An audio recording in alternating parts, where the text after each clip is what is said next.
back to Gypsy Rose Papery. Today I wanted to share with you a little project that I did together with Pink Oddbird, which is April. She came over to stay with me a couple of days here down in Florida, and we had lots of fun. On her last day here, which was Easter Sunday, everything was closed, so we really didn't have much to do. And so of course we decided to craft. We were kind of talking shop, I guess you could say, and talking about how we kind of organize our things. She got to see my workspace and kind of see how I organize. And so we started talking about scraps and scraps of paper.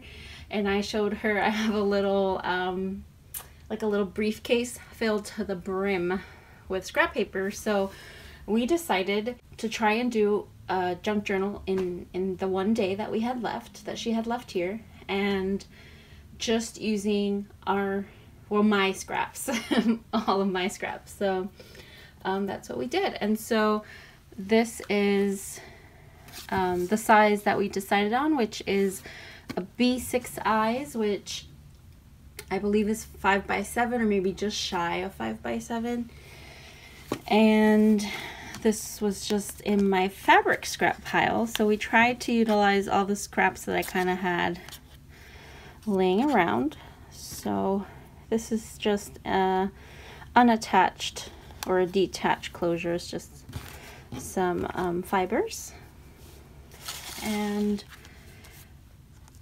I had previously made some tags out of bookboard scrap, or at least the stuff that I used to make the bookboard, and so we used that to make our tags. So I didn't intentionally mean to make this sort of woodland or nature theme. That's just the kind of scraps that I had, and so I kind of had light colors, and so the only paper that wasn't a scrap was the base paper for our covers, because we wanted something that was sturdy, obviously, and I didn't have any pieces quite this big. So in the front is just various collage of different scraps. As you saw, this is a pocket here. We did do sewing, so I sewed all around mine. Here is another tag and another little collage. And I'll try to make this super quick. There's really nothing to it. These are just little journals that we were keeping to ourselves, and so she wanted one where she could put kind of like the souvenirs and receipts that she had gotten here in Florida.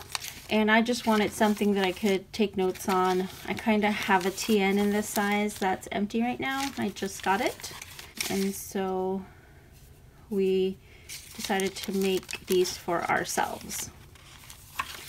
And I really like the way they came out. I feel like they're really shabby looking, which I love. I love the different sizes of papers, and it's just really fun.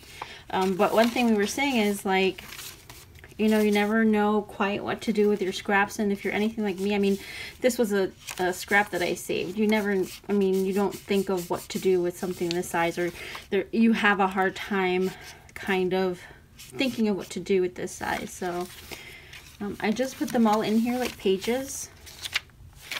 Some places I stamped, some places I did the edge punch. This is just the blank tag in case I wanted to stamp later. Some scrap music paper, and just to make it look different, I did some embroidery on some. I did some light stamping. Just trying to make it fun for myself. This we punched butterflies out of this, and I just kept the negative because I thought it was cute in here. Again, some extra paper. I made a tag out of this scrap paper, and I had this little bird pen, kind of paper clip rather, kind of lying around, so I used that in here. And some of the scraps we just use as little collages, and others I put on the inside as just a little writing space. But again, this is just for us. You're just having fun with it.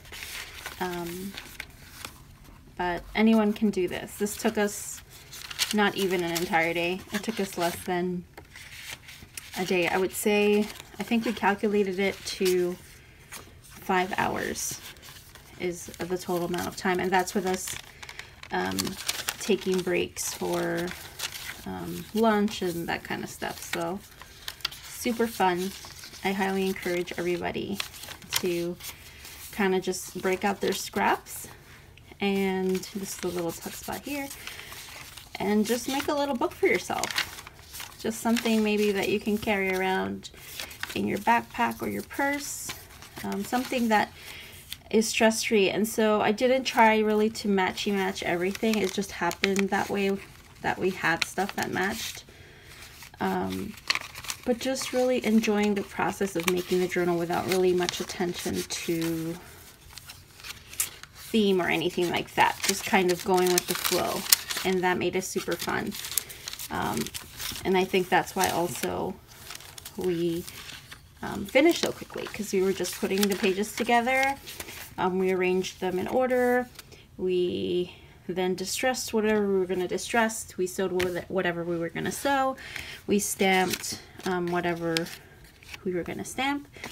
And we were done in no time. So I hope you guys enjoyed this flip through. Hopefully we will both have some kind of little tutorial on how to just put one of these together if you're not quite sure where to start. I know sometimes it could be daunting, especially when you are new to this process, but this is a good way to, in between projects, to kind of clear your hoard and to kind of keep all your scraps from gathering up, because I know that's a problem for me. So I hope you guys enjoyed this video, and I'll see you on the next one. Bye.